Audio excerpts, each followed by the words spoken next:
देखो बहुत लोग ये भी पूछ रहा था कि मतलब माल्टा का जो रेसिडेंस कार्ड है ना, तो क्या हम उस कार्ड के बेस पे हम फ्रांस में जाकर काम कर सकते हो? तो देखो फ्रांस में भी आप जाकर ना किसी भी सेंजर कंट्री में आप जाकर काम नहीं कर सकते हो। आप सिर्फ उधर जाकर विजिट कर सकते हो किसी भी सेंजर कंट्री को 3 महीने के लिए, और ज़्यादा से ज़्यादा 6 महीने के लिए। तो आप सिर्फ उसको विजिट कर सकते हो, वहाँ जाकर काम नहीं कर सकते हो। अगर किसी भी एरिया में आपको काम करना है तो उस पार्टिकुलर स्टेट का आपको क्या करना पड़ेगा, उस पार्टिकुलर EU मेंबर कंट्री का क्या करना पड़ेगा, आपको वर्क परमिट लेना पड़ेगा। वर्क परमिट के बिना आप काम नहीं कर सकते हो।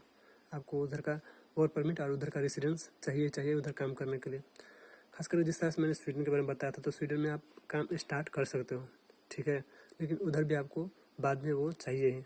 अगर आप कंटिन्यूस उधर काम करना चाहते हो तो बाद में उधर आपको उधर का भी वर्क कॉन्ट्रैक्ट चाहिए और साथ साथ रेसिडेंस कार्ड भी चाहिए।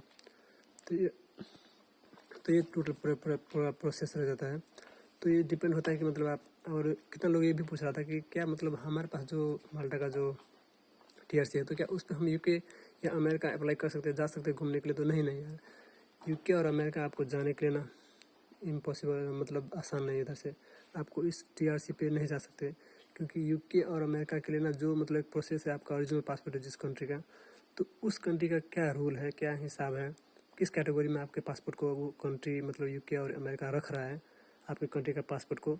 सो उसी के बेस पे आपको ये मैटर नहीं करता कि आप किधर से ट्रैवल कर रहे हो, ये मैटर करता है कि आपके पास पासपोर्ट किस कंट्री का है। मेन चीज़ यही होता है। तो ये रूल होता है, उस पर डिपेंड रहती है। तो आप ये नहीं जा सकते हो। और आपको अगर उधर जाना है तो मतलब आपके पास वो जो सफिशिएंट फंड रहना चाहिए, जो रिक्वायर्ड डॉक्यूमेंट्स है, वो डॉक्यूमेंट्स अगर आपके पास सफिशिएंट है तो डेफिनेटली आप वीज़ा मिल जाएगा आपको।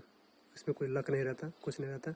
आपके सिर्फ वो डॉक्यूमेंट्स, सारे डॉक्यूमेंट्स आपके पास, तो श्योरली आप चांस पालोगे उस कंट्री में जाने के लिए।